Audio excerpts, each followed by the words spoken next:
I have not. I have not. I have not. But welcome in, welcome in, Ken. I appreciate you joining us. We literally just went live. No, tell me about it as I go ahead and I share the link into Discord, ladies and gentlemen. Go ahead and jump up here. It's Free Agency Frenzy. It started at noon, and we've had a lot of moves, so let's talk about it. But go ahead and tell me what's on your mind, Kenna. You were right. Malik Willis in Miami. You called it. Hey, it just made too much sense to me. You know, have you seen the video that's been surfacing of what he did in his combine? No, actually, like after I got off with you guys earlier, like my phone was dying. I was walking to go get my son from school because like my wife's car broke down, so she has my car and I'm walking. So like, yeah. So, so the Falcons are signing Tua to a 1 year deal. Oh yeah, I just saw that break through. Adam Schefter just released the news to that. Yeah, so he's going to be a Falcon, which makes sense, yo. You know, as another left hand cornerback, you know what I'm saying? I think that's a perfect situation for Tua to be in, to where if he want to be a starter, he have to beat out somebody that also has to prove they want to be, a starter too. And both of You those know, and and both of those quarterbacks have injury history, right? They were both out last year. right, right. So I feel like that's a perfect landing spot for the guy. You know what I'm saying? But that Kurt Warner film breakdown of Malik Willis, like, I'm gonna tell y'all now. I feel like Kurt Warner was trying to hate on him a little bit, throw a little shade his way and whatnot. But at the same time, he did turn around and give him his apples on, some of the big time throws that Malik has, made, and the fact that Malik is reading the field in real time. So it's all over the video with Kurt Warner saying that, he showed some of the big time throws that Malik was making, you know, and he showed some of the questionable things about Malik too, which is also, you know, when there's pressure coming at him, you know what I'm saying? Can he correct that problem and not getting his feet set to deliver an accurate ball? You know what I'm saying? That's what I do see. You And feel me? So and now that we got him on the team, you know how I am. Like I wasn't necessarily for it. We talked about this on your show, cooking with the real, on a Sunday morning, way before any of this happened. This was like what, a month and a half ago. We talked about this, and we talked about it. You know, you were all for pretty Malik much. Willis, and I wasn't against Malik Willis, right? I was just more so against the price point. Like, so yeah, I'm mad about it today. Like, y'all heard me today. If y'all heard me jump up there on Pete's Takes earlier today, bro, y'all heard me go off. Y'all heard me go off on this situation. But at the end of the day, like, I'm gonna trust what these guys have, and yeah, I may be mad today, and I may be salty tomorrow or for the next 2 days, but I'm gonna go back. I'm gonna look at some film. I'm gonna fall in love, and I'm gonna support the logo because I'm a true Finn fan, and no matter what happens, like I don't have any say in it. So why get mad about things I have no control over? Yeah, I let it upset me in the moment, but at the end of the day, it was just a little higher of a price point than I wanted, right? We talked about this on your show, Cooking with the Real. We talked about it. I was like 15 to 18 mil was my max. You know what I mean? Like I'm not against him coming here. I'm just against like the cost of him coming here. Because with that cost, like we Well, could have done a whole bunch of other things. But he could come here and he could still be the savior of the Miami Dolphins. Who knows? only 45 mil was guaranteed, and over the next two, they only have what, because I think they said his deal was a little bit cheaper than Sam Darnold. He only getting like 22. Well, You know what I'm saying? I 40, haven't. Yeah, 45 guaranteed. I haven't looked into the nitty gritty of his details yet. Shit, Yeah, my daughter's calling me. I haven't looked into the nitty gritty of his details yet, but what I did see, it was a 3-year deal for Um, 67, I think, yeah, or 60. 67 and a half, with which if you break Yeah, that down year by year, that's basically 22.7 mil a year. So almost 23 million facts. dollars a year for a I mean, that's quarterback. still cheaper than Sam Darnold. You know, it's a little higher than what you wanted to go for, but it's still in the little ballpark to play with something. All right, I'm at home with the kids and stuff, so go ahead and talk to him for a minute. I'm gonna call my daughter back. I'll be right back. Uh, but yeah, everybody, that I too kind of with situation to where he needs to prove himself on top of Michael Penix. And, with the Malik signing, I just feel like it just helped the team all the way around, like offensively and defensively. You know, we got somebody that, can sustain drives. You know, I would like to, I'm gonna get on that and I'm gonna look at his Hey, third down percentage hi. to see if he is What's up? completing a good amount of his third downs, because that's where it really counts. So yeah, he's driving the field, Okay. which is going to help the defense stay off the field, catch their breath a little bit, which is going to put us in certain situations to Okay. where, we can play with the Yes, clock. man. We can placate. And All the right. I Minka love you. trade. Bye. I feel like Minka shouldn't even be here anyway. So the fact that we got a seventh round. Keep going. I'm just joining back. I lost you, Kenna. Are you still talking? Oh, this has happened before, Kenna. You might have. Damn, I gotta fix my Discord. I think it's me. It's happened before to where I can't freaking hear you. Hold on. Can you hear me? Yeah, I can hear you. Okay, so you can't hear Kenna. I can't hear Kenna. No. Like as soon as I came back, it sounded like he stopped talking. This I could happened. hear you both. This happened the other day with freaking Waffles and Liz. Let me see if I leave and come back if it fixes it.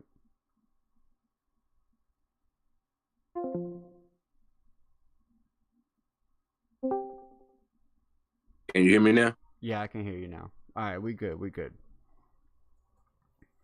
So yeah. Welcome in, Joe Wrist.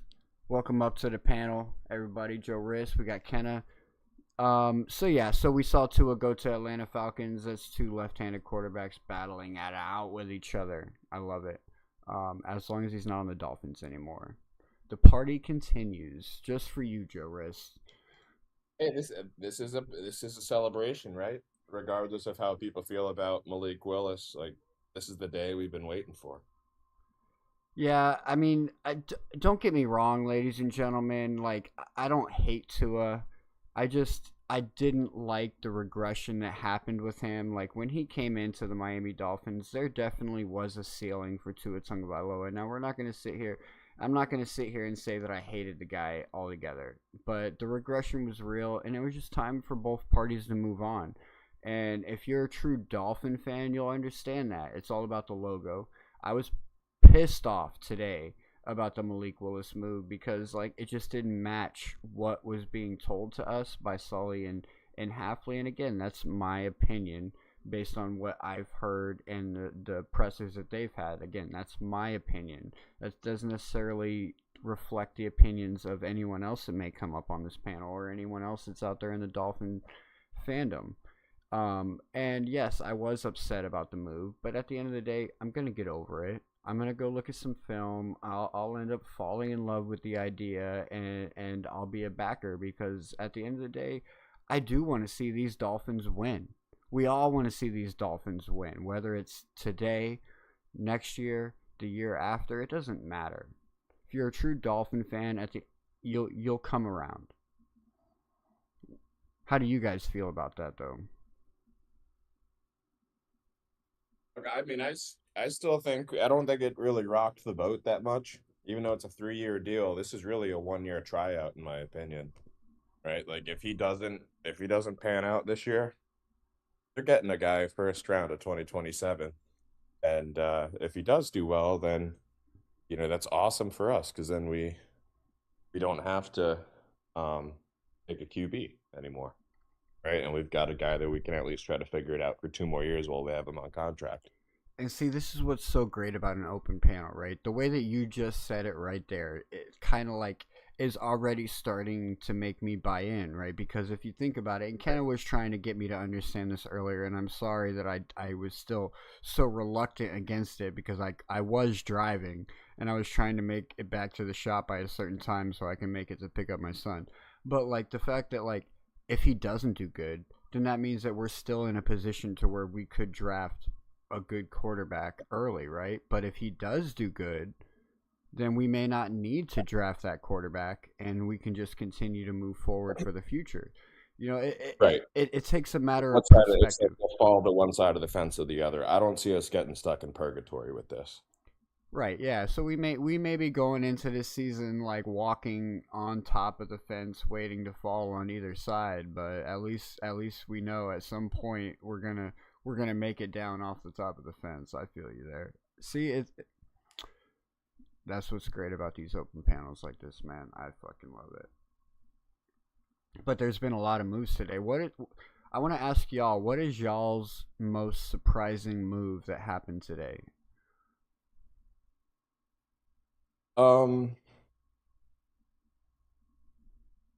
I'd probably say that Raiders were able to get some pieces put together like Linderbaum. I don't know. I would have been doing whatever I can to keep Linderbaum in the building. There's been a lot of wide receivers on the move. Oh yeah. Mike Evans not retiring a buck kind of caught me off guard, but I guess it makes sense. He's been in Tampa so long that a lot of these guys they want to test the waters somewhere else before they hang up their cleats And and judge someone. that was my biggest surprise, honestly, because I felt like because he's been in Tampa so long and he's on a team where it's like he still has a chance to win a championship. Right, they're still competing. It's not like Carolina just because they grabbed Jalen Phillips is going to come and steal that division away from you. Like you still had a chance to go and compete for a Super Bowl. Like now you went to an even harder division, and he came out afterwards and said it wasn't about the money. So it's like that was my most surprising move is the fact that Mike Evans left Tampa. I thought he was going to re-sign with Tampa. It must have been money on their end that they couldn't deal with. I don't know. Yeah, I think he did get a good deal. He did get a good deal, and he said it's not about the money, but he did get a good deal. He's getting paid almost as much as Malik Willis is getting paid this year. I mean, Tampa's they drafted properly, so they're prepared for this to happen. Yeah, Right? They've got Egbuka and Godwin. yeah, that is true. That is true. They definitely have backups in place, so it's not like this is gonna hurt them. So they were already ready for it. Yeah, real stuff right there. What about you, Kenna? What was your most surprising move today?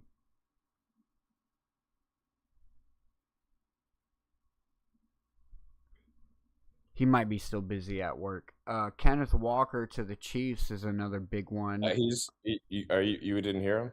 No, I didn't hear him. Is he? All Oh. right, let me jump back out and jump back in. Damn my Discord. I gotta fix my computer, bro. Yeah, were you saying Tua to the Falcons?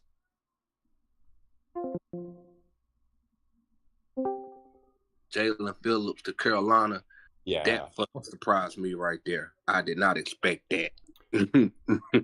So and it surprised me in a way of like, damn, Phillips, the Eagles didn't re-sign you. Now you got over here with Kurt. Like, man, he was a bust from the jump. I agree. And I agree. I think multiple teams have now overpaid this guy. yeah, I Especially think with they Trey just Hendrickson's out there, and you're like, why not go grab Trey? like It's it's Phillips is a perfect example of if you got the physical stature and you can somewhat do something, teams is gonna always be interested in you. right. Like that's what he's is. And I mean, I want to be petty right now. and I want to placate towards the personalities of the quarterback that we just signed and the quarterback that we just released. Yeah.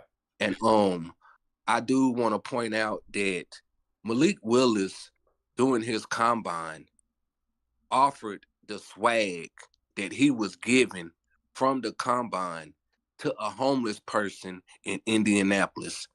And he didn't record it or nothing. Somebody else saw it and recorded it. I actually saw that video the other day. I know what you're talking about. Yeah, that was Malik Willis. I saw that video the other day. And for people to just sit here and like when we got to it, everybody was always on, he's such a nice kid, he's a nice guy.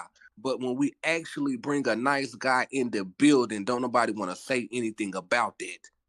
Like, if you remember, Kat, I had brought it up when we was talking about it that Sunday morning, and I said, hopefully Malik is the kind of guy that noticed that this regime gave him an opportunity, and he will stay true to, what gave him that opportunity. You get what I'm saying?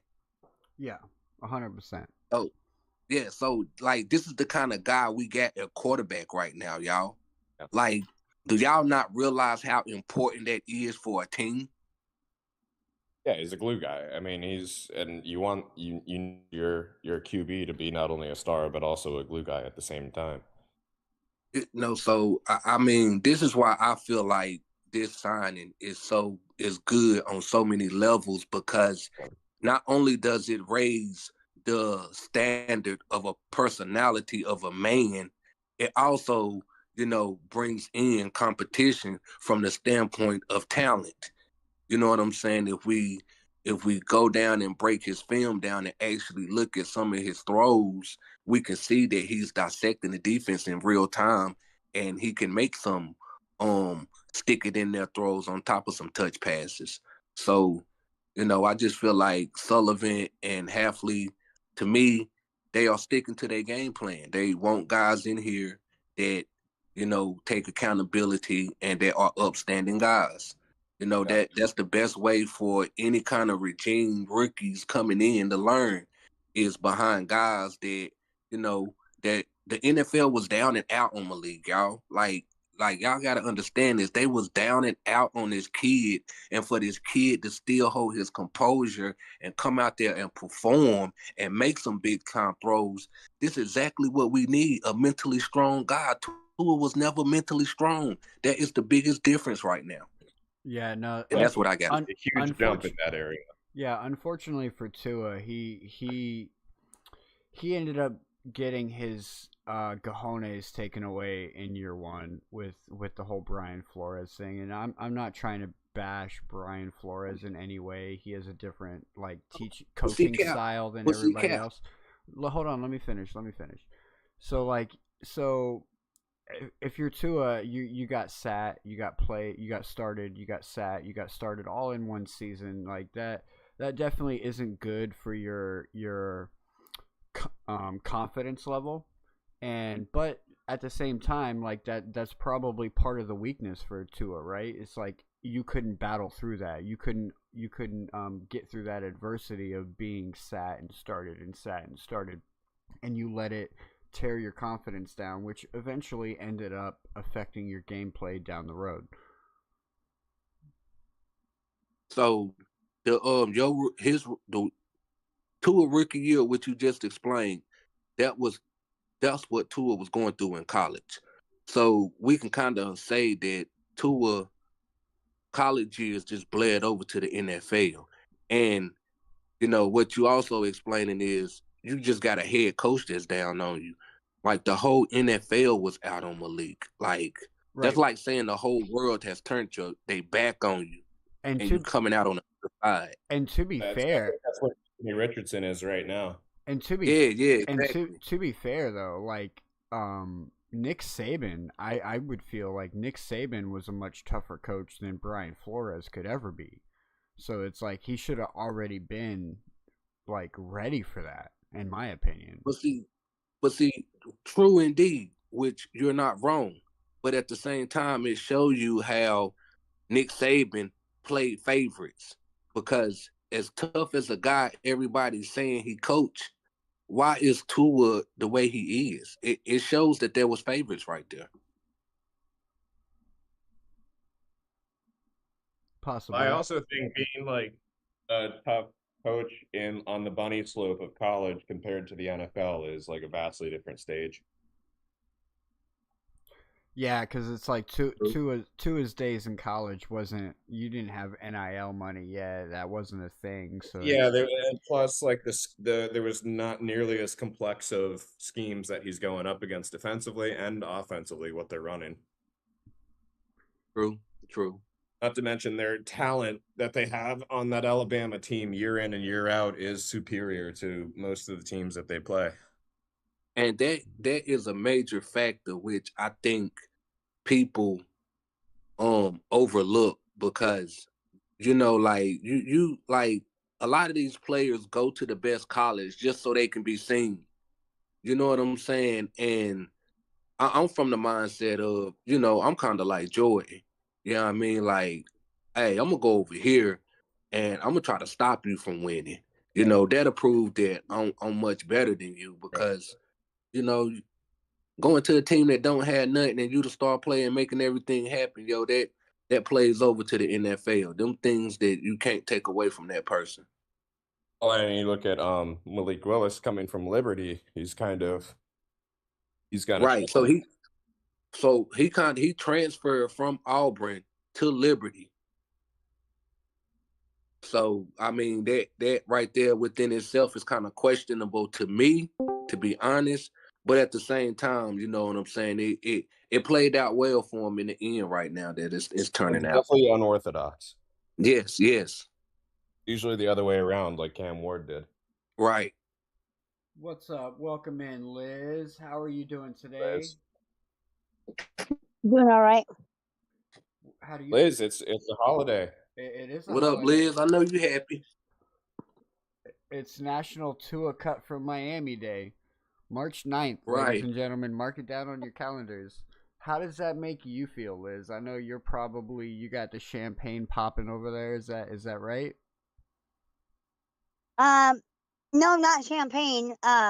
More like one of those. A Mountain Dew. Oh, no, not Baja Mountain Dew. Blast. Hell no. Some live wire. Bro, I miss me some live wire. I'm not gonna lie. I can't get it down in South Florida. I feel like they relabeled live wire to Baja like Orange or something like that. Baja Blast is good, but you gotta get it from Taco Bell. It's not good in a bottle. It's not as good in a bottle as it is from Taco Bell. OG way. Yeah, man. To me, it tastes like soap. You gotta feel it tearing apart your insides from the Taco Bell syrup. I know what soap tastes like. When I was a kid, Mom used to wash my mouth out with dish soap. I remember my grandma did that to me once. I was running out. We were going to the car, and I was like, I got to the car first, and I called her a rotten egg, and she got to eat me or some shit, and she rinsed my mouth out with soap. I didn't understand why, but it was like, whatever. It's one of the funniest punishments I think I've ever heard of, is like a bar of soap in the mouth.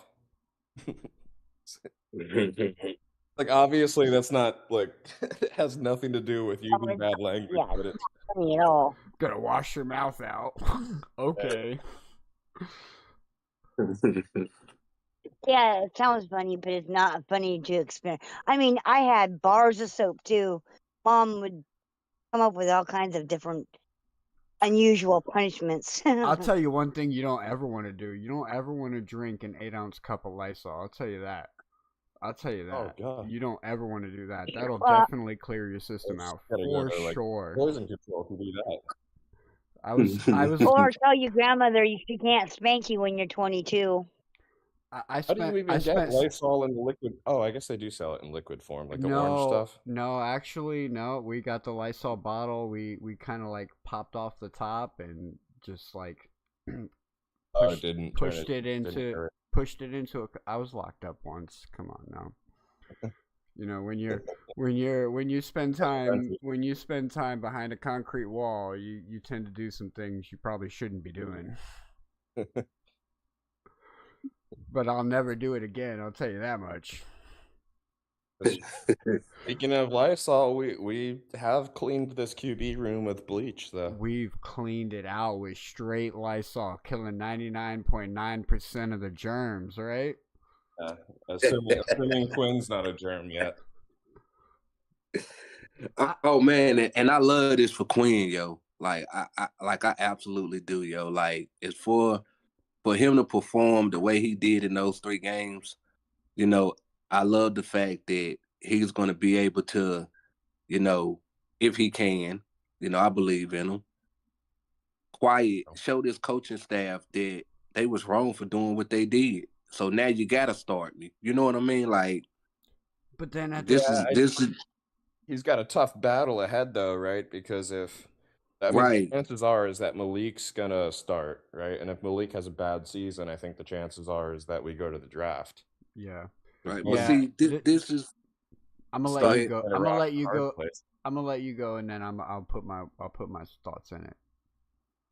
This, like, the reason why I like it for Quinn is because, you got a guy in here that knows the system a little bit. Like, showed that he can, take the system and play well within it. If not, create some plays within the system. You know what I'm saying? So, and that was the one knock on Quinn that I always want to challenge right now, being that he's in the NFL. Can he play like he really wanted? You know what I'm saying? Like, I see he's talented, of course, but at the same time, when you're in the NFL, your talent only takes you so far. It's that chip on your shoulder. It's that fire inside of you. Can he bring that out and drive him to be a better quarterback than what he is? And that's really what's going to define his career, right? Because as he goes into this year, it's like a double-edged sword for him going into this year. On one hand, he proves that he's the better quarterback. He wins the quarterback battle. He goes out there and he does a great job and leads us to 10 wins, a winning season. On the other side of the sword, you're going against a quarterback you might not even have a chance against. No matter how good you do, he probably could get the start just because, one, he's a Green Bay guy. He's coming over here with Green Bay guys. Two, he's getting paid $20+ million a year. So we already have that situation with the you don't sit a $40 million a year quarterback, etc. So it could be good for him, but at the same time, it could also be really bad for him and not even be his fault. Yeah. Well, I mean, let's really be honest right here, Dan. Let's be honest, since we can placate it that way, Cat. Let's be honest. If we're gonna take the 3 games and be excited for the 3 games that Quinn Ewers has done, why not? Can't we just go ahead and be real about it with Malik? Well, I was going to say the same thing. Like, if we can be excited about the 3 games for Quinn, then why do the same thing for Malik? Like, we got 4 games from Malik to be excited about. Like, because it's only a 3-year difference between the two. Am I correct? Yeah, like Malik Willis had a couple good games in Green Bay, and like if you go and look at all of his film from Tennessee, like none of it was really attractive. Right. So yeah. So I mean, a 3-year difference between Quinn and Malik is really not that big, if you want to be honest. Being that how much the quarterback bar falls when you got a good group that already done came out. So I don't think that that's too far apart to say that, we can write the book on Quinn if he don't beat Malik out. Or we can write the book on Malik if he let Quinn beat him out. I just want it to be a true quarterback competition this offseason. I don't want it to be a matter of, like, we're going to fake that this is a competition, but really Malik's going to be starting because that's our guy. That's the guy we pulled from Green Bay. That's the guy we're paying $20 million a year. The same thing happened to us last year when we drafted Quinn and we brought in Zach Wilson. Like, they were pushing quarterback competition all last offseason, And the same thing happened. Tua came out and he was a starter. Even though we could all sit here and say that there were moments where Quinn did better, there was moments where Zach did better.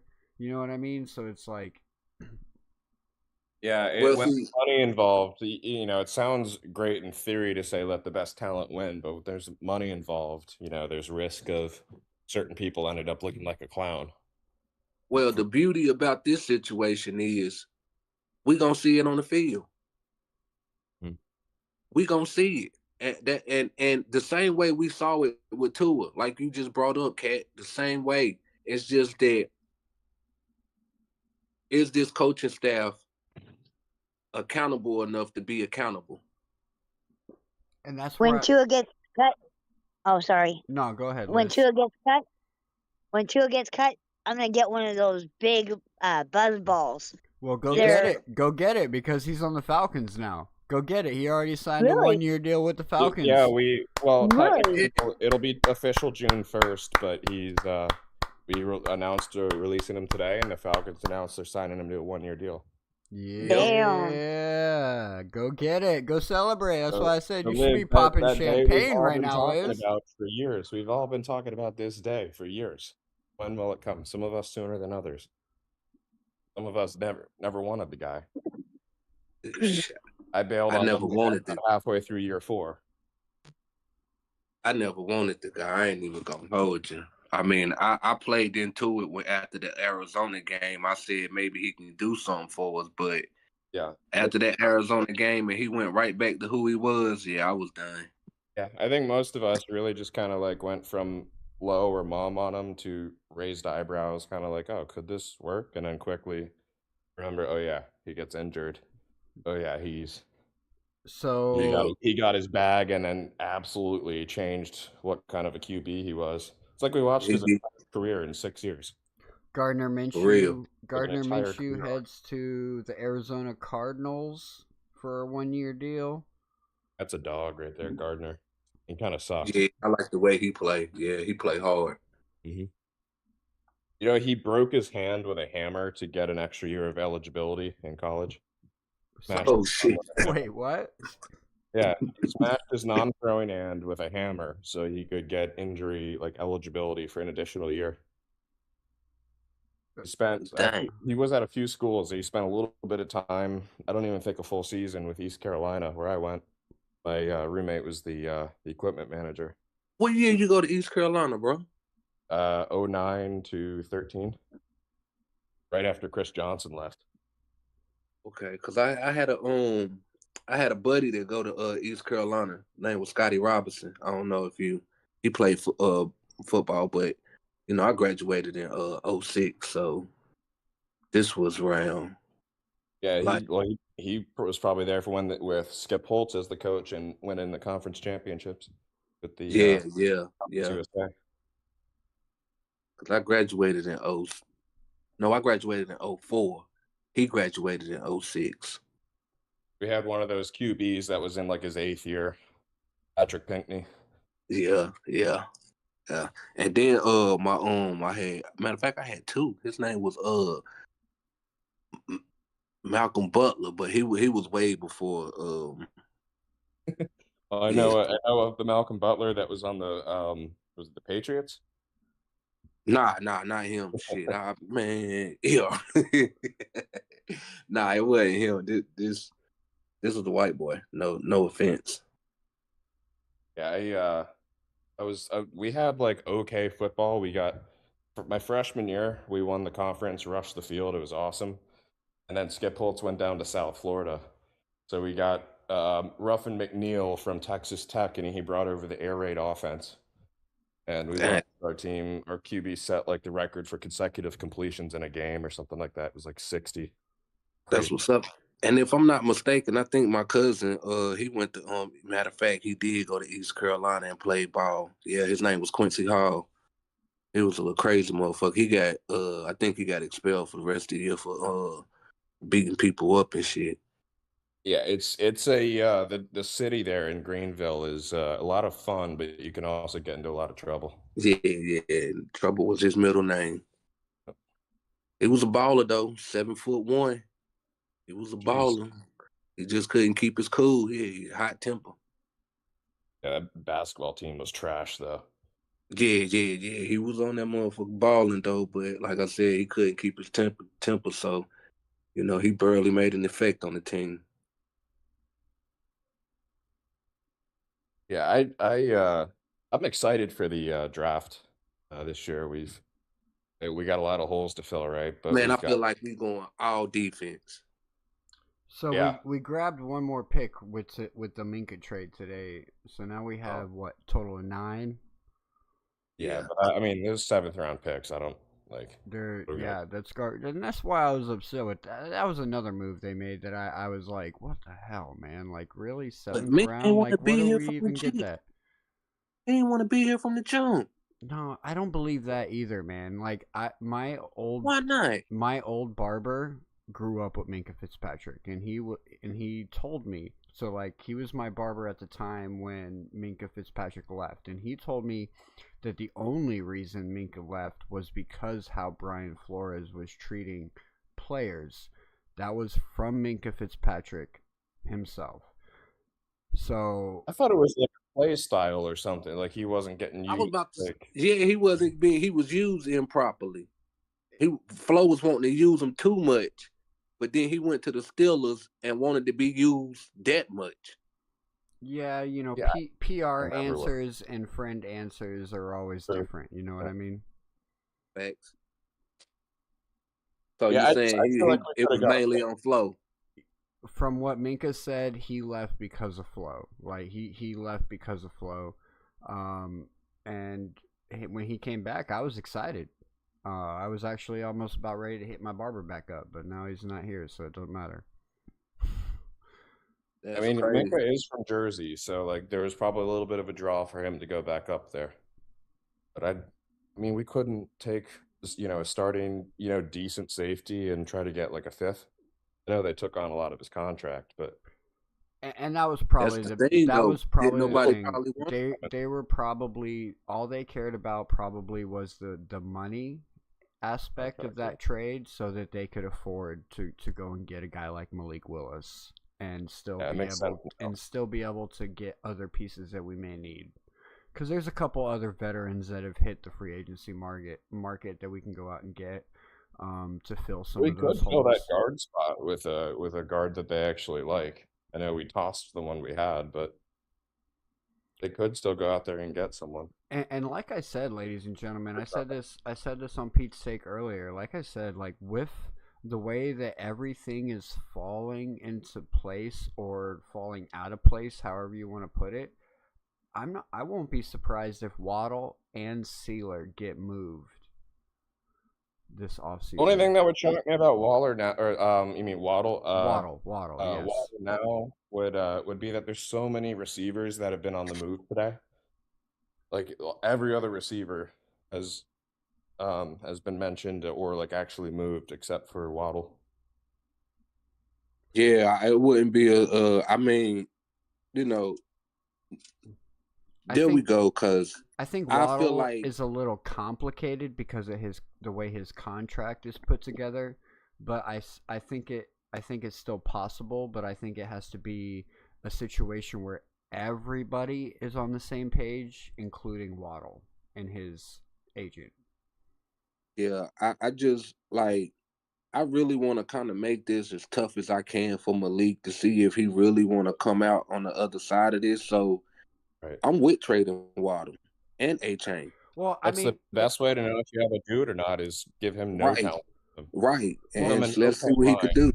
Well, not only that, ladies and gentlemen, like if you're really breaking it down to the bare minimum and you're getting rid of all of the pieces that were here, Waddle and Sealer are part of that, right?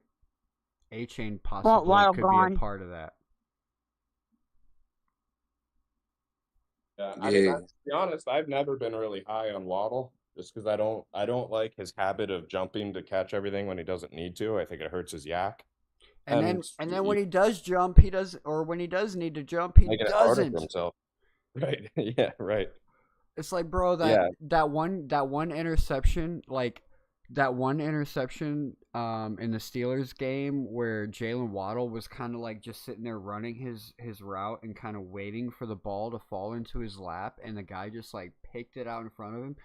Tua threw a perfect freaking pass, and Waddle did not go up for that ball. He was waiting for it to fall in the freaking breadbasket, and the dude just intercepted it right out in front of him.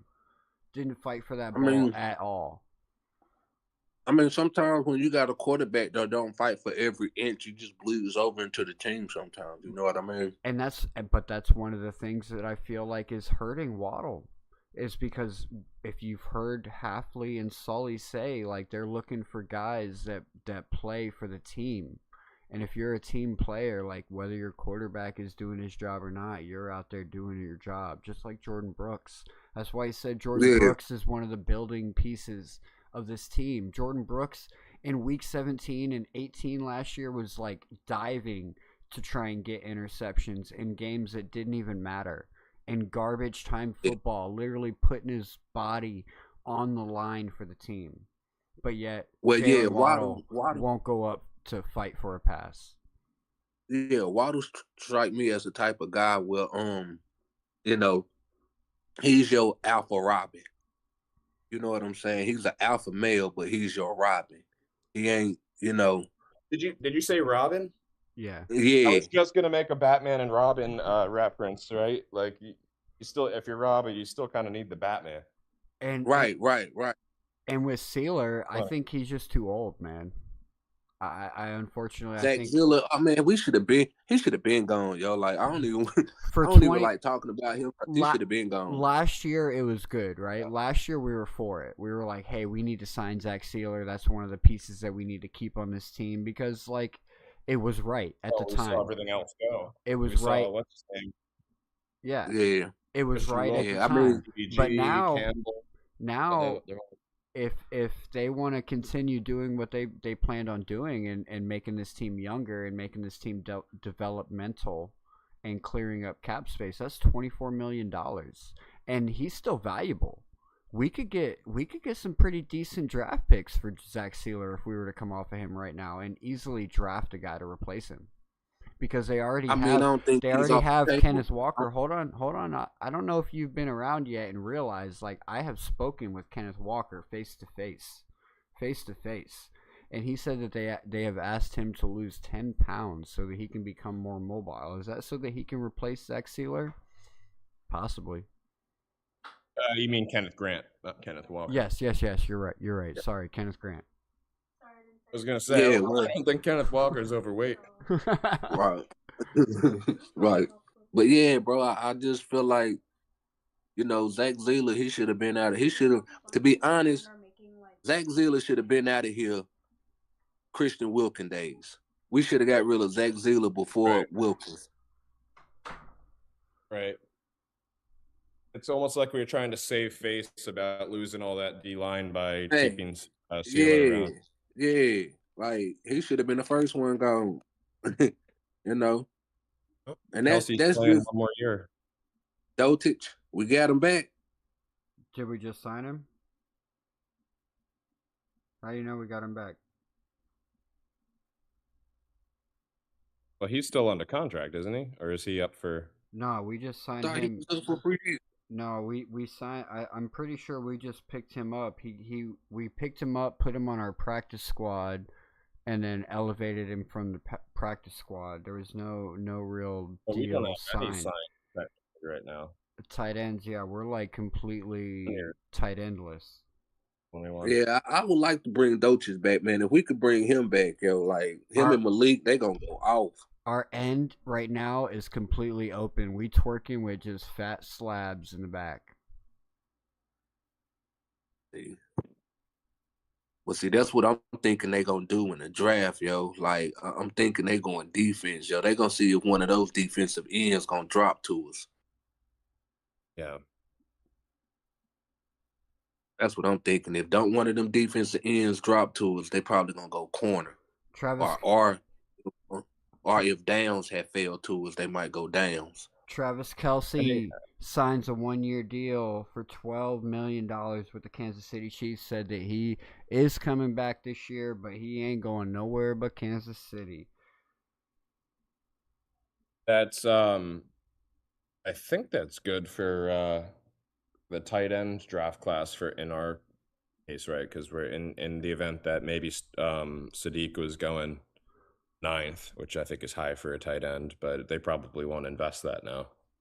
No, Maybe they will. my Don't Kansas City insider. So my Kansas City insider has told me that they are going for Jeremiah Love. So if Jeremiah Love falls to pick gonna 9, move up. they're gonna get him. They may even move up since they made that trade and got that extra first round pick. They could possibly Even with Kenneth Walker there? even with Kenneth Walker there, because you're signing Kenneth Walker. He's not a long term thing. Running backs aren't long term, right? That's why Devon Achane could be a very valuable asset for us, because if you think about it, a running back probably has 8 years max on peak performance. You know, Well, he was part of the committee too, right? They had the 1-2 punch going in Seattle with Charbonnet. correct. And if you look at the Kansas Algier City, and the other guy. if you look at the Kansas City Chiefs right now, they don't have a running back room. They had Isaiah Pacheco, who was injured half the season, and a Kareem Hunt, who's working on the end of his career. Right. So, like, literally, they still stuff. need two running backs.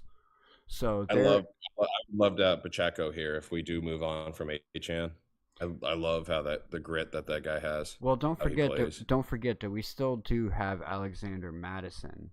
And he kind of fits the mold of the mold of a bigger running back. But anyways, with the Kansas City, those Green Bay guys are used to seeing him when he was with Minnesota.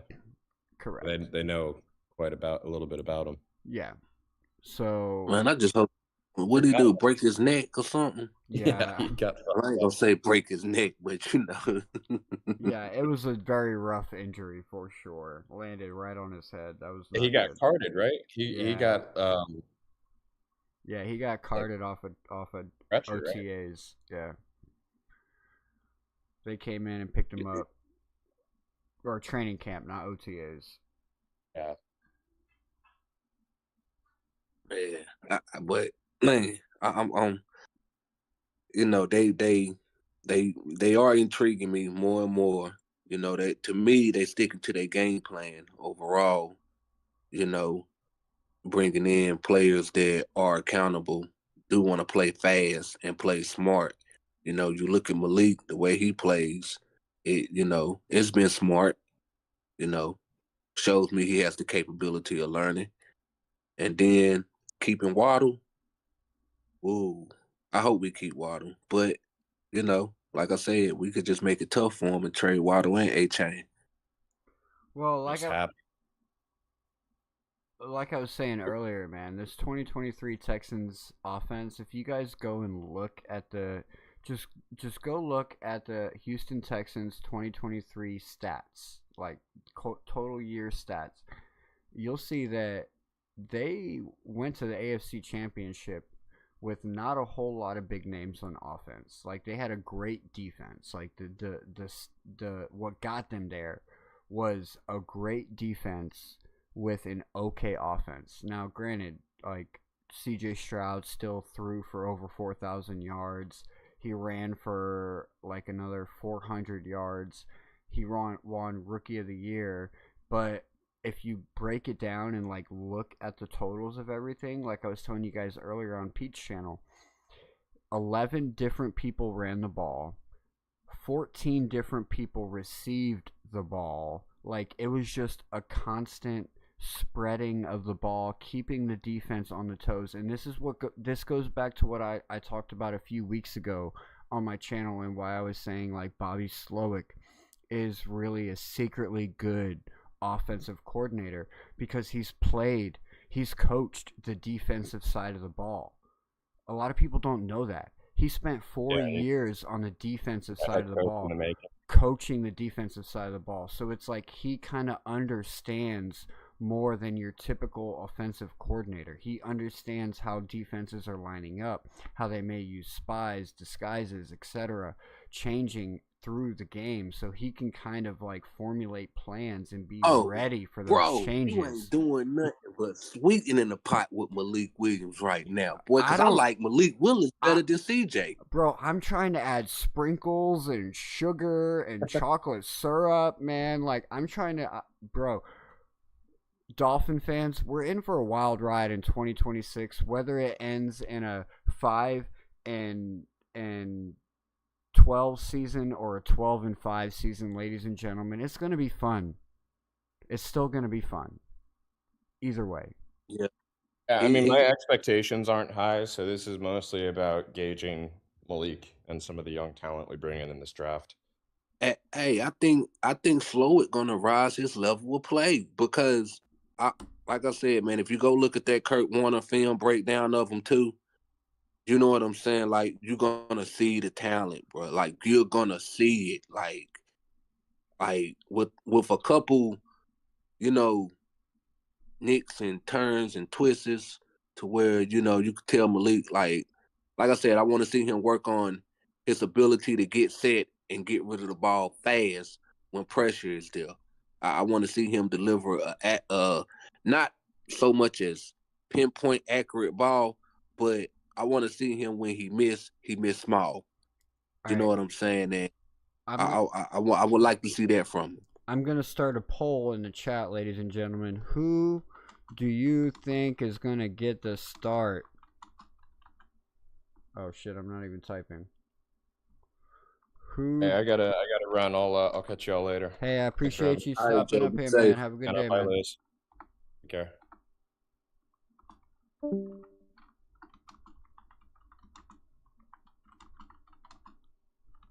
Who do you think is going to get the start for the Miami Dolphins? Quinn.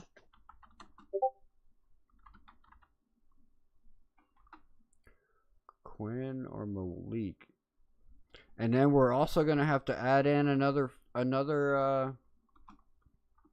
rookie too, because they're going to draft somebody. They're going to draft somebody. It's kind of going to happen. They said they were going to do it. If it's not at that 11th spot, then I don't see no point in taking nobody.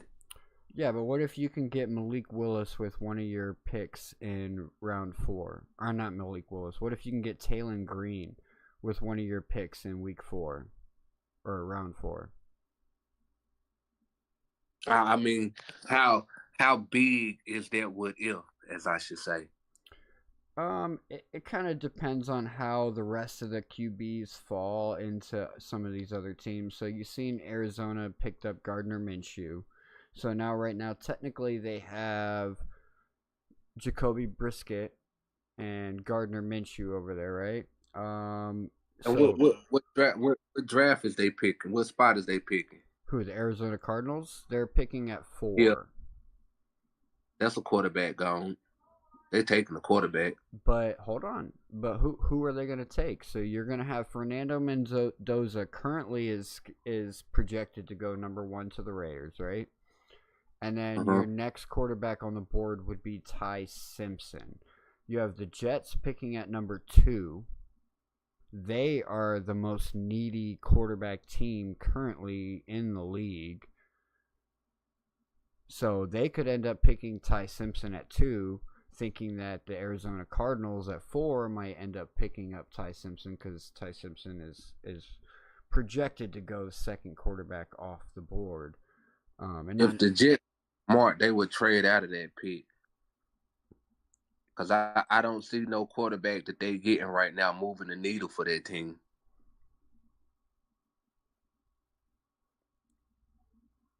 But that's just me. If they were smart, they would trade out of that pick. They would trade down, get some more assets for that pick. You still also have Kyler Murray out there that you can get for as low as $1.5 million. That too. So yeah, I feel like, I don't know, man. They might stay put, but just go somewhere else. I You also have Anthony Richardson out there that's available that nobody's even talking about right now. Yeah, I don't see him making a move on Anthony Richardson. I don't see anybody making a move on Anthony Richardson until like trade deadline. I think Anthony Richardson's going to end up being one of those guys because Indianapolis really has no reason to come off of him yet, right? He's not demanding money, like his contract's not due, like he's not ready for an extension. So they have no reason really to come off of him unless somebody else offers them like some kind of trade. So he's probably going to end up being some kind of trade deadline casualty for a team that Yeah, loses their quarterback early in the season. yeah, I still don't see him putting the shit he don't put on tape, boy. But then again, that's just like Malik. But Malik gotta, I don't know, man. It's just you see it there with Malik, but you don't see it there with Richardson. You only see the stature, like a Jalen Phillips type deal. But with that being said, though, like that doesn't leave a lot of teams really needing quarterbacks.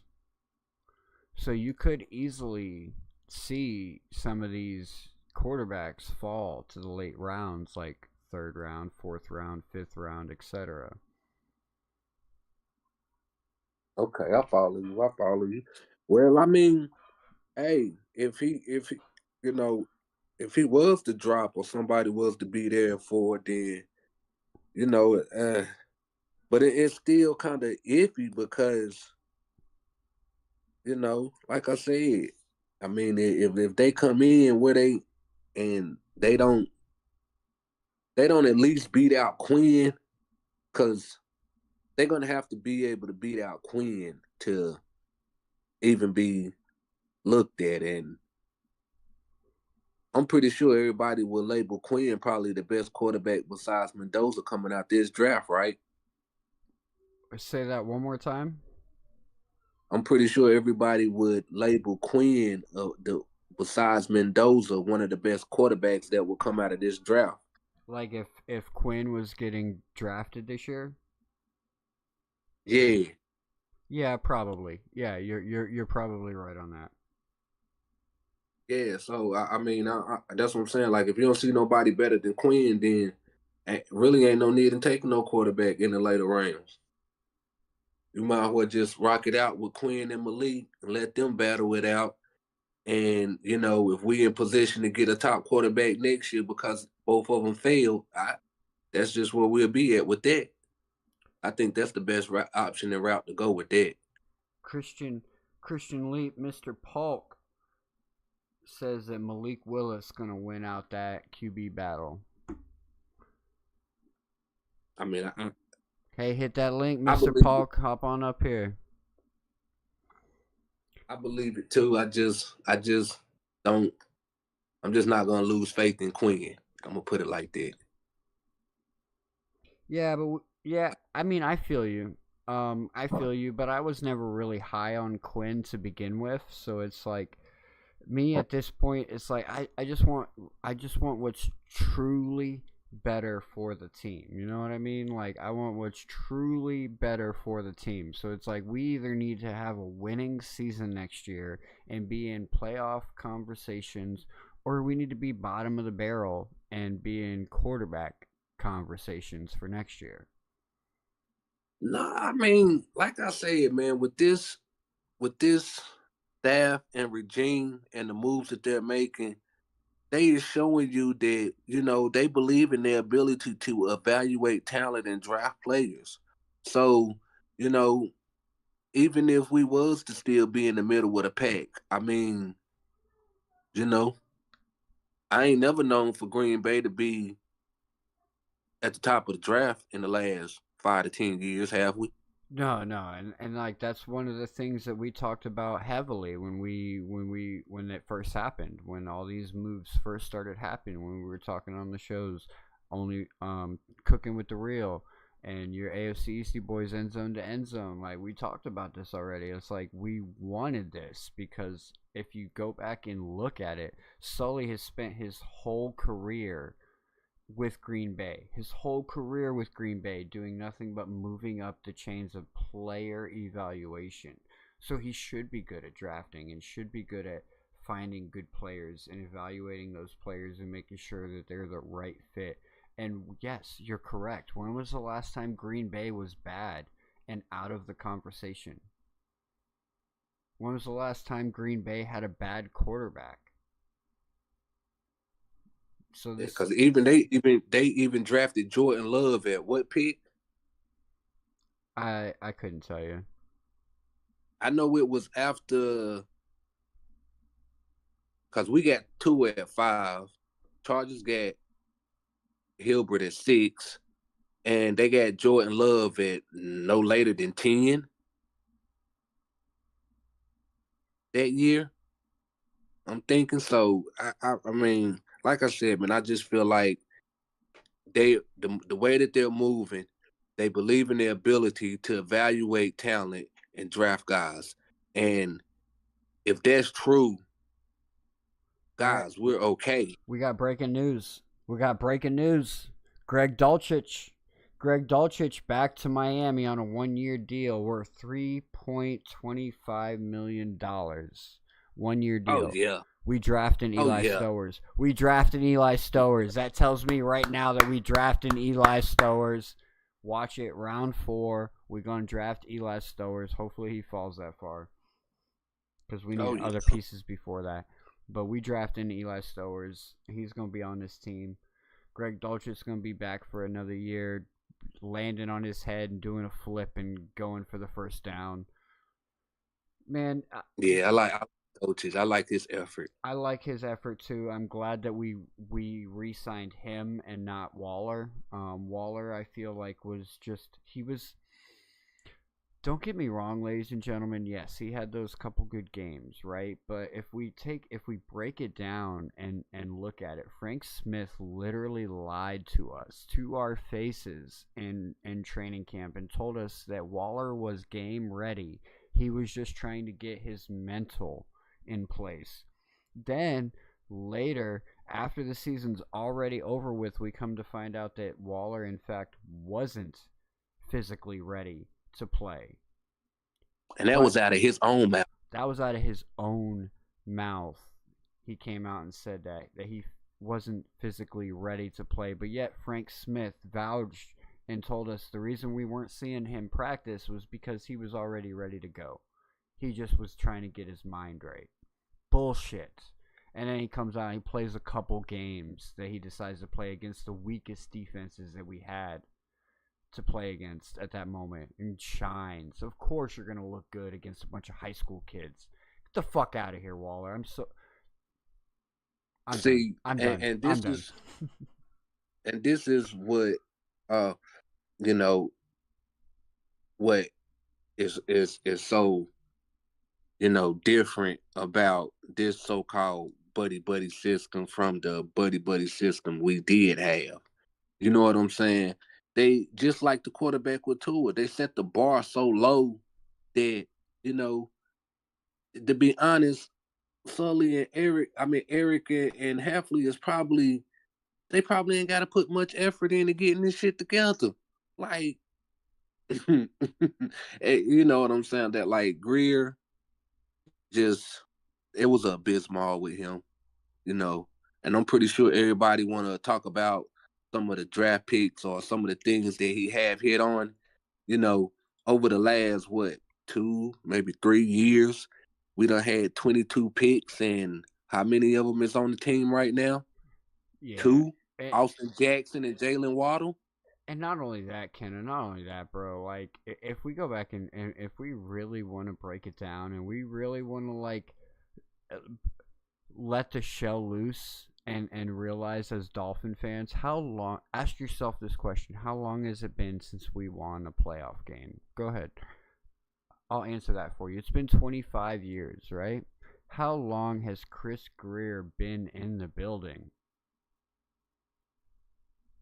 25 years. All right, continue. That's all that needs to be said on that one. I was gonna say 30.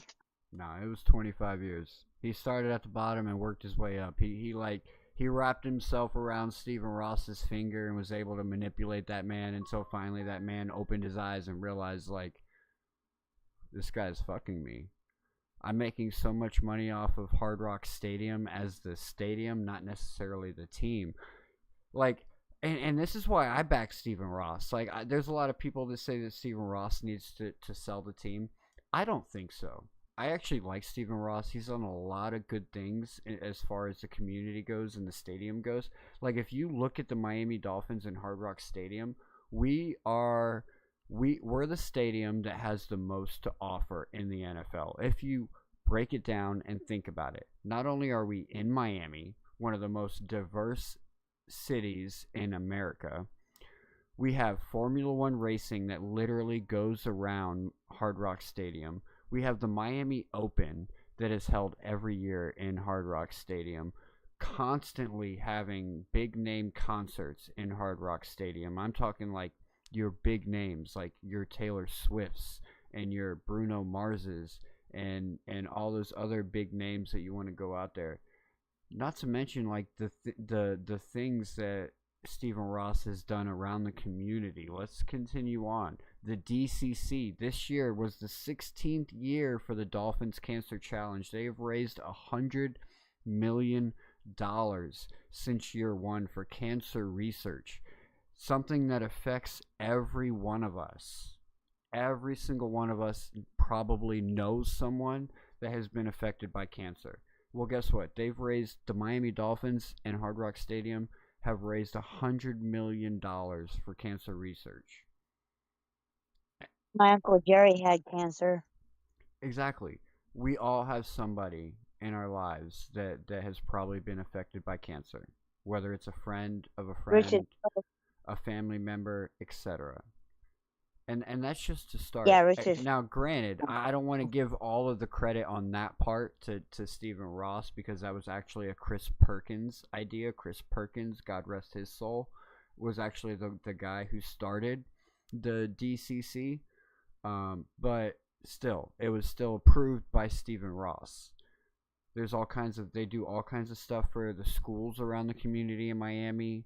They feed the homeless. Like, there's a lot of things that Hard Rock Stadium actually does, and Stephen Ross approves to spend his money for. So it's like, yes, there's a lot of people that saying that Stephen Ross needs to sell the team, and I get it. I understand your frustration, but let's give it a couple more years, right? Because I feel like this year he proved that, or he realized that it may not be his best interest to do anything football related, and that's why he went out and got a guy like Troy Aikman. Went out and spent money to bring in a guy like Troy Aikman, who is a football guy, to make some football moves. And maybe Stephen Ross will just involve his wallet instead of his mind, and that's what we need from him, right?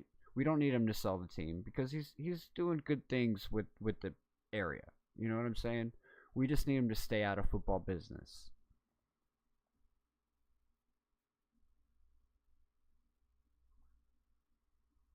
And you know what? I couldn't agree more. Ross, you can come to the stadium and you can watch the games, but other than that, stay your ass away from the motherfucking facility. Right? You just make sure you sign the checks, and that's about it. You know what I mean? Keep expanding. Right. Keep expanding. Sign the checks, but keep your brain out of the nitty gritty. It's like, I bet he doesn't try and go in and try and tell them how they need to run these Formula One races. See, this is how I feel about it. I can see if Ross was just a diehard football fan, been around the game for years, know what he is, know this, that, and the third. I wouldn't mind him making moves and doing what he want to do with his team because he the owner. That'd be fine and dandy. But bro, you don't know about, you know what I mean? Like, let's just keep it real. Like, bro, just, hey, And if we want to be real, if we want to be completely real with ourselves, like at least Steven Ross isn't as bad as Jerry Jones, actually making Shit, football decisions that I may would or have, I may would not have, be I good. would have. Hey, I would have rocked with Jerry Jones because at least Jerry Jones brought them how many Super Bowls? He found some way to make the shit work and did what he had to do. Like, come on, Ross, we ain't seen one with you yet. And how long you done owned the team? How many playoff wins have you accomplished? Yeah, I Maybe mean, he's finally listening to he's fine listening to who? the fans. The fans. Because Yeah. the fans know. Well, yeah, because the fans know. I mean, I would say 99.9% of the people who watch football know football, either played or have been watching for a very long time, so they know football. And that's what the owner needs to do. He needs to listen to the people who know football. I, I wouldn't have no problem with him making decisions and doing this and doing that. As long as he, was a student of the game, yo. But he hasn't even pronounced himself even trying to learn the game. Like it's just crazy. I hope his daughters or whoever he leaving the game, the business to, the team to, I hope they are, brushing up on their skills or whatnot, because if not, then we might be heading to Sully and Halfley might do what they do for a while, but whoever he lead the team to might come in and want to do things their way, and we might be right back with where the ship started with dealing with his ass. Well, Cap has been saying that um, Stephen Ross's daughter, her husband is a football guy. And I do think I remember hearing an interview with Stephen Ross mentioning that he plans to keep it in the family. So he'll be most likely passing it down to his daughter. Therefore, his daughter's husband has, like, his son-in-law is a football guy, so would have some kind of football knowledge. There's another I mean, option. cool. There's another option available that could end up getting it. I actually clean his fish tank. I can't tell you who he is. Um, but I clean his fish tank, and he is a minority owner of the Miami Dolphins, and he possibly could end up getting it if Stephen Ross changes his mind and doesn't want to give it to his daughter. Well, the daughter route is all fine and dandy until them two end up getting a damn divorce. So I ain't wishing that on her. I'm just looking at the outcomes that could happen. Right. So Well, if it's option B, just know that I will be in the ear of the new owner of the Miami Dolphins on almost a daily basis. Because, like I said, that I clean their fish tank. They have a really hey, nice fish tank. that'll be Hey, a good look. I Cat, bet do you it's do? salt, ain't it? I bet it's fresh water, ain't it? No, it's salt water. Salt water. I meant salt And water. it's right on the water. For real. Go Cat, go do ahead. you also make ponds and stuff like that? Like design ponds for people too? Yeah, I do. Yeah. Yeah, because usually people who clean fish tanks, they usually they construct aquariums for people Well, or ponds. we don't technically make the pond liners or the fish tanks. Like we have we have wholesalers that do that for us. We kind of do the installing and then the maintaining of it. Yeah, Where the real money is involved, like the constant money, yeah, not like the one time.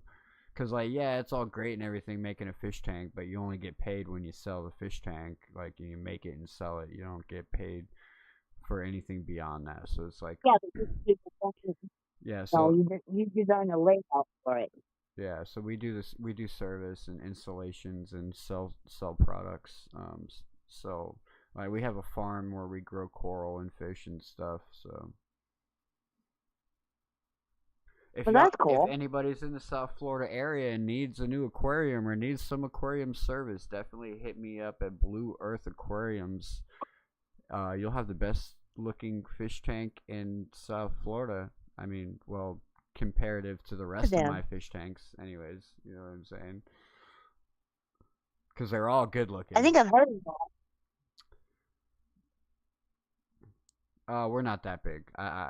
We're definitely not that big. We have moved a tank across a couple states, but it was just the one, and they paid a really good penny, so it was like, sure, we'll do it. But we have a few clients that are NDAs. Can't really talk about it. That's all I can say. So I tried to get off here. I tried to get Tyreek Hill because he was getting a Shark Tank, but he ended up not getting it. So I was gonna do Tyreek Hill's tank, but he ended up not getting it, and then his house caught on fire. So that blew that out the water. Yeah, but yeah, let me get up out of here. Get ready to spend some time with the lady. I'll holler at y'all later. All right, man. Appreciate you rolling up here, Ken. I'll hit me up on Discord. Let me know when you want to do your next episode so we can get it rolling. And make sure y'all go check out Only the Real Survive over on YouTube. Just head over there, share your link in the comments before you head out, and then y'all can go hit that subscribe button. Touche. Holler at you. Have a good one. Hey, you too, man. You too. You know what would be really cool, Cat, is if you had like a pool with like an aquarium, like on the out, on one side where it's looking out on the water, and have the aquarium, but then have like the top of the tank above where the water line is. You know what I'm saying? Kinda. So you could like look at the fish while you're swimming and stuff. Oh yeah, we That got was all kinds of weird stuff going on. Like I got a new client. We got a new client that just got their house built, and they don't like the way their stairs are done, so they're gonna like put an elevator instead, and put a koi pond inside their house with a waterfall and stuff. And I'm like, okay, let's run it.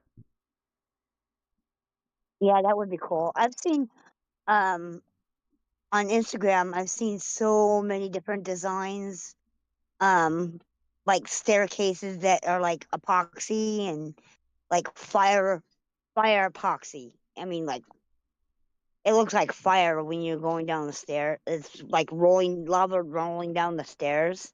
Yeah. Like we got another one. We got another one that's building a house, and they like want to turn their stairs into a fish tank, and I'm like, please, I'm trying to talk them out of that one. Like that's gonna be a nightmare to maintain. Like, oh my gosh, like I don't even want to deal with that. Like, no, you don't want that. That's a bad idea. Like, that's not going to work. You're going to be walking on glass all day long. What if it breaks? You're going to fall into the fish tank and you might get hurt. You don't want to do that. That's and flood the house too. Yeah, that's the least of their worries, to be honest. Some of these people that we deal with, that's the least of their worries, to be honest. There's a glass bridge, and I think it's China, and I seen it on Instagram, and I'm like, you're never gonna catch me on that thing, because it's over a river. And I'm like, no.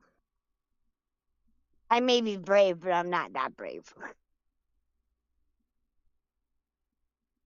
All right, some Jets news for the AFC East, ladies and gentlemen. Jets GM Darren Mogney has completed 9 player trades in over a year on the job. He traded away Sauce Gardner last year, Quinnen Williams, Jermaine Johnson, Michael Carter II, 1 6th-round pick, and 4 7th-round picks. He's acquired in that span Minkah Fitzpatrick today from the Miami Dolphins, T'Vondre Sweat, Jawan Briggs, Harrison Phillips, Adonai Mitchell, John Mechie, Jarvis Brownlee, Jasir Taylor, Mozzie Smith, 3 first-round picks, and 1 second-round pick. So, I just, ladies and gentlemen, don't sleep on the New York Jets right now. They are secretly in the background, quietly doing some big moves. Like, and don't forget that Adonai Mitchell and John Mechie came from the Sauce Gardner and Quinnen Williams trades last year, where they also received multiple first round picks in. So not only did he put together trades to where he received players for players, but first round picks and players for players. So secretly the Jets are making some moves to be better. Let's hope that our team, the Miami Dolphins, are making the right moves to not fall into last place in the AFC East. That is our goal, right? We don't want to be last in the AFC East, because the way that everything's shaking out right now, the AFC East could be the toughest division next year. Let's be real, ladies and gentlemen. Let's break it down, right? The AFC East could be the toughest division in the AFC next year. Why? Because, well, obviously you have the Buffalo Bills. Who are the Buffalo Bills? Yes, they got rid of Sean McDermott. They upgraded Joe Brady to the head coach. Joe Brady brings in DJ Moore, probably the best wide receiver option for them to fit their offense, especially considering DJ Moore has already worked with Joe Brady. He had 1,200 yards with Joe Brady. He averaged 18 yards per catch with Joe Brady. And Josh Allen didn't have any kind of weapons last year. So now we're battling with that. And they're not even done. The Bills aren't done making moves, ladies and gentlemen. They're still going to continue to make moves to make that team better. All right. Now we have the Patriots coming off of a Super Bowl hangover. They were in the Super Bowl last year, went from a 4-13 team to a 14-3 team in the matter of, I'm snapping my fingers just like that, in a matter of overnight success. Spent a lot of money on their team. They still have the ability to continue spending money on their team. They have a lot of draft picks this year. They can definitely reduplicate what they did last year. Now, is it another 14-3 season? Not going to say that, but they definitely can fight for the AFC East. Now, we have the Jets. The Jets, who have secretly been making a bunch of moves. Secretly. They also have a lot of draft picks this year. Yes, their head coach, Aaron Glenn, was sleeping at the combine. But that doesn't mean anything. It's not his job to bring the players in. It's his job to make them perform, right? So we have the Jets secretly building a team over there to fight for the AFC East. And then we have our Dolphins. Completely brand new. Tore everything down, all the way down to the bare bottom minimum. Started it all over. So if you look at all four of these teams, technically the Dolphins are at the back of the pack. The Jets are a year ahead of us. The Patriots are going to be 2 years ahead of us. And the Bills, they're just trying to find those final pieces so they can finish their puzzle. They're light years ahead of the rest of the AFC East as far as talent-wise goes. Just because they have Josh Allen, you take him out of the equation, you can go ahead and put the Bills at the bottom. But because they have the Josh Allen factor, they're light years ahead of the rest of us. So now we have the Miami Dolphins, who literally this year just tore everything down. So we're technically behind everybody else. So we have a tall feat in front of us for the 2026 season to not be in last place in the AFC East, which is what's probably going to be the toughest division in the AFC next year. So think about that, ladies and gentlemen, when you start setting your standards for our 2026 season. We're technically behind everybody else. Could we finish ahead of everybody else? I think we can if we play our cards right, especially in the draft.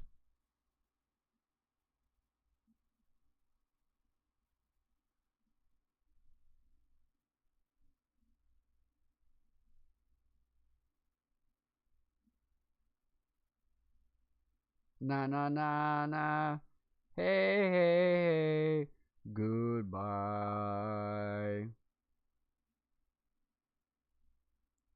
I can't believe Tua went to Atlanta. Can you believe Tua went to Atlanta? Now they have two left-handed quarterbacks over there. It makes sense, right? Two left-handed Yep. quarterbacks with injury-prone quarterbacks battling it out for the starting spot. That's going to be fun to watch in Atlanta. Y'all might as well go ahead and chalk that team up to being the number 1 draft pick in 2027. I think they'll only win like minimum of 5 games. A minimum of 5 games? Yeah, I think they'll only win about 5 games. Since they have two left-handed quarterbacks. Rich has 8. 8 wins. That's being generous. 8 wins for the Falcons. My question for the Falcons, for the Atlanta Falcons is, ladies and gentlemen, especially now that you're letting Kirk Cousins go. My question for you is, what are you going to do when both Tua and Michael Penix get injured and go out? It's going to happen. It's going to happen, ladies and gentlemen. What are you going to do when both those guys go out? You're going to be calling up the Indianapolis Colts and be praying for Anthony Richardson to come over here and save the day. And he's going to come out and he's going to start. And in the third quarter, he's going to pull himself out of the game. And you're going to be quarterbackless. QB-less. Atlanta Falcons, you fucked up. Sorry. That was a dumb move y'all made.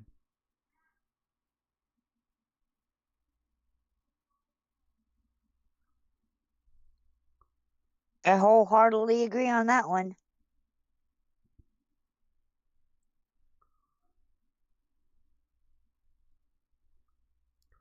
Yeah, for sure. Alright, I'm going to have to get off of here too. It's getting 6 o'clock. Yeah, I got to start cooking dinner and stuff for the kiddos. I appreciate everybody rolling up here. I will definitely keep you posted on any more news from all around the league if it pops up, if it's newsworthy. There's a lot of things going to be happening over the next couple days now that free agency is open. We're not going to bug you with every little move that happens. We're just going to hit you with the important ones, especially if it pertains to the AFC East. So make sure y'all message Waffles. Y'all tell Waffles, hey, we need our Jets info. You need to give us our Jets info because he's been slacking lately. So y'all need to go message him and call him out so he starts giving y'all the Jets info. Because I sent him. Jets have made some moves today, ladies and gentlemen. They have made some moves today, and I sent him all the info. So y'all need to bug him so that he gives it to you. Yes. Yes, yes, yes. Because AFC East, boys, we're going to keep it live. We're going to keep it real for you every day. Whether we like the news or not, just like with the Malik Willis stuff. I don't like it. I don't like it. I don't like paying him $22 million a year. I'm going to have to live with it. I'm going to report on it for you guys. Is it going to be good for the Miami Dolphins? Yes, it will be good moving forward, or it might not be good moving forward. That we'll get into on another day. So make sure y'all smash that like, smash that subscribe if you're new here. And if you haven't already, check out our Discord so you can get up here, you can join the conversations, you can be entered into our giveaways, all of that good stuff. Discord's definitely a good place to be if you want to join the AFC Eastie community.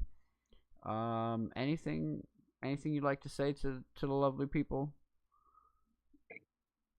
No, I just need to stay away from Macari. I was scrolling through there, and I was like, oh man, because there's so many things on there that Yeah. I mean, I'm a fan of a lot of different movies and stuff like that, and then they have Harry Potter, they've got Twilight, they've got freaking Lord of the Rings, they've got Game of Thrones. I'm just like, you know what? I gotta just stay away from it. Yeah, she's talking about our Macari. Our Macari is loaded with all kinds of goodies. It's basically it's basically your thrift store without going to the thrift store. So it's in our profile page. You can go check it out. It's also where you can get your customized AFC Eastie Boy jersey. Just make sure you DM Waffles in the DMs. Let them know like you're interested in one of those AFC Eastie Boys jerseys. We'll get some information from you, figure out exactly how you want it, and then we'll get it made up for you and sent out. So definitely, if you have not already, go to our profile page. Appreciate you, Liz. I'll make sure Waffles takes care of you on something. Gives you a special discount next time you're on there and you want to order something. Go check out our Macari. You won't regret it. You'll find something you'll like, and yeah, I mean, you can find it on the profile page. I'm not in the mood for ads today. That's why I wasn't pushing any ads, but whatever. We also are still got the DCC going for one more week. They are still accepting donations for one more week in the DCC. You can also find that link in our profile page as well. And if you want to be generous to the channel, there's also a PayPal in our profile page as well. We don't never really push that or ask for any donations, but all donations do go to a good cause. It either goes back to the channel or it goes to our Hope program, which helps with homeless. So go check it out. Until next time, the AFC Eastie Boys, keeping it live, keeping it real, getting at you all the time. Fins up. And it's going to be a good year, ladies and gentlemen. Whether we have, like I said earlier, whether we have 12 wins or 5 wins, it's going to be an exciting year, and you should definitely